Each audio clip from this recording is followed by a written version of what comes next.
it's me. Now I'm making these videos. I'm going to be making them all the time. I want to talk a little bit about something called aversive conditioning.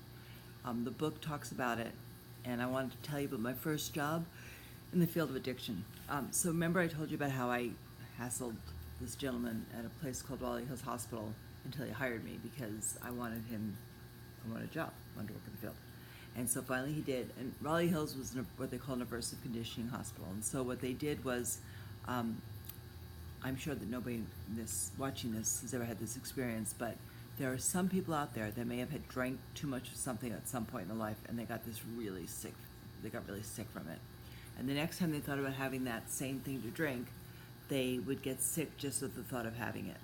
That's what aversive conditioning is really based on. The idea of aversive conditioning is that if you can delay somebody participating in a behavior, then they would be less likely to continue doing the behavior. So let me give you an example of that. So I worked at Raleigh Hills. One of the things that they did was, they're no longer in existence, but one of the things that they did was they would have people come. They had treatments, and the average length of stay was 10 days, and every other day was a treatment day. So they had 5 treatments and then 5 non-treatment days where they did other stuff. I'll explain that in a second. So on treatment days, what would happen is they would get up. They wouldn't be allowed to like wash their hair, brush their hair, put on makeup, shave, shower, anything. They would just go in their bathroom, and they would go to a room that was called the treatment room. And in that room, it looked like a weird bar. They would sit in a dentist chair, and all the walls were covered with different kinds of alcohol.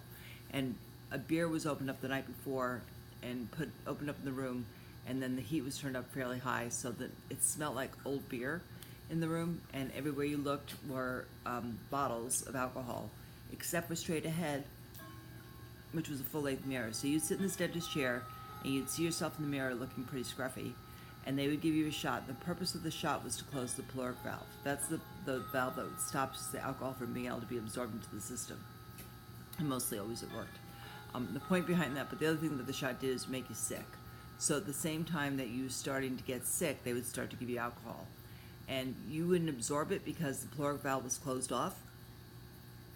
And you'd get nauseous and you would throw up. And as you were throwing up, you'd be watching yourself throw up, and you'd have that sensation of being sick. And the first treatment was 5 shots of whatever kind of alcohol you drank normally. And then it went all the way to 15. And the reason why they did it to 15 is because they wanted you to not switch from one brand of alcohol to a different, but rather they would cover everything. They even gave people peppermint schnapps during the last treatment. And people wouldn't get drunk because they weren't able to absorb it, and then right away they'd be getting sick. And so the whole time they were watching themselves being sick, and then they go back to the room and they would be really sick for about a day. On the off days, then they would have counseling and they would do some group therapy stuff, but the main part of what they did was try to build this aversive reaction in people so that whenever they thought about drinking alcohol, they'd get that reaction of like, oh my gosh, no. And then they would come back 5 times during the following year for reinforcement treatments. So they would come back for 2 or 3 days, and they would go through the same kind of treatments that they had gone through when they were there. And this was a plan to reinforce the treatment aversion.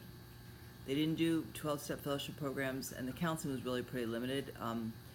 The biggest part of what they did there was they built this aversive reaction. There's been other ways of doing aversion therapy. Schick Shadle used to do it with smoking, and they would have people smoke one cigarette right after another, after another, after another, and they would be sitting next to this big ashtray that was full of tons of cigarettes that were kind of pouring off the sides and had the terrible cigarette smoke, and they would have people continue to smoke until they felt nauseous about the idea of smoking. So there is some evidence that says that in the short term it can cause people to have that reaction of like, oh gosh, I don't want that, but in terms of long-term effects, it hasn't necessarily shown itself. I want to talk a little bit about aversive conditioning.